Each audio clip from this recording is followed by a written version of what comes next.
Assalamualaikum warahmatullahi wabarakatuh. Perkenalkan, nama saya Azza Surya Musa Muhammad, biasa dipanggil Arya. Saya kuliah di Universitas Islam Negeri Suran Ampel di Fakultas Usuluddin dan Filsafat, program studi Tasawuf dan Psikoterapi.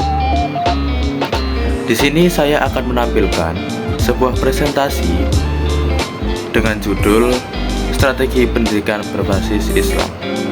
Langsung saja ke presentasi berikut. Strategi pendidikan berbasis Islam. Memahami pendekatan pendidikan yang mengintegrasikan nilai-nilai Islam untuk membentuk karakter dan akhlak peserta didik di era modern. Latar belakang kita, guru tidak hanya menyampaikan materi, tetapi membangun karakter siswa sesuai prinsip Islam. Masyarakat modern yang kompleks dan beragam memerlukan pendekatan pendidikan yang menekankan toleransi, kolaborasi, dan penghargaan terhadap perbedaan. Siswa harus unggul akademik sekaligus menjadi individu baik yang hidup harmonis dalam masyarakat beragam. Lanjut ke slide berikutnya. Di sini saya memilih rumusan masalah dan tujuannya. Rumusan masalah pertama adalah pengertian pendidikan berbasis Islam yang menjelaskan definisi dan konsep dasar pendidikan yang berlandaskan ajaran Islam. 2. Konsep dan prinsip dasar memahami strategi pembentukan karakter dan akhlak peserta didik melalui pendidikan Islam. Yang ketiga, metode dan pendekatan efektif mengidentifikasi metode penerapan strategi pendidikan Islam di lembaga pendidikan modern. Lanjut ke slide berikutnya, yaitu pengertian pendidikan berbasis Islam. Pendidikan berbasis Islam adalah proses sadar dan terstruktur untuk mempersiapkan peserta didik memahami ajaran Islam secara mendalam. Peserta didik merasakan nilai-nilai keagamaan dan berperilaku baik sesuai Al-Quran dan hadis melalui bimbingan, pengajaran, dan latihan sistematis. Tujuan utamanya adalah peserta didik mengamalkan Islam sebagai cara hidup, way of life, untuk mencapai kebahagiaan dunia dan akhirat. Membentuk insan kamil yang sempurna dalam pengalaman ajaran Islam dan berperan sesuai tuntutan agama. Lanjut ke slide berikutnya, yaitu konsep strategi pembentukan karakter. Basis nilai Islam. Al-Quran dan hadis sebagai fondasi pembentukan karakter. Siswa mencontoh akhlak mulia Nabi Muhammad SAW dengan menanamkan nilai takwa, amanah, dan jujur. 2. Pembiasaan dan teladan. Menanamkan akhlak melalui kegiatan rutin keagamaan, kerjasama, dan etika sosial. Guru dan lingkungan menjadi teladan dalam nilai dan perilaku.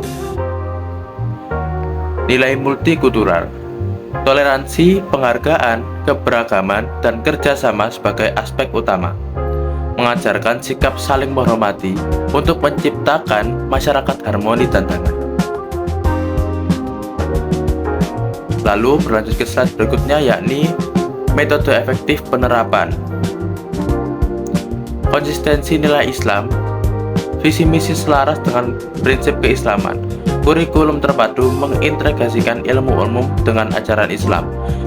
Pendidik kompeten akademik dan berkomitmen keislaman kuat.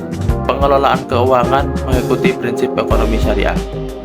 Manajemen partisipasif melibatkan guru, siswa, orang tua, dan masyarakat dalam pengambilan keputusan.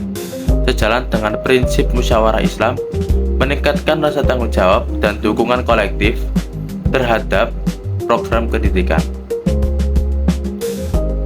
Selanjutnya adalah teknologi dan evaluasi modern. Optimalisasi teknologi digital. platform e-learning, sistem ujian daring, dan sistem informasi manajemen pendidikan meningkatkan efektivitas, efisiensi, dan transparansi pembelajaran. 2. Sistem evaluasi objektif. Penilaian berlandaskan standar, jelas, terukur, dan tidak diskriminatif untuk membangun integritas lembaga pendidikan Islam. Yang ketiga adalah pengembangan kompetensi guru. Pelatihan profesional keberlanjutan, seminar, dan program pengembangan fokus pada pedagogi dan pendalaman keilmuan Islam.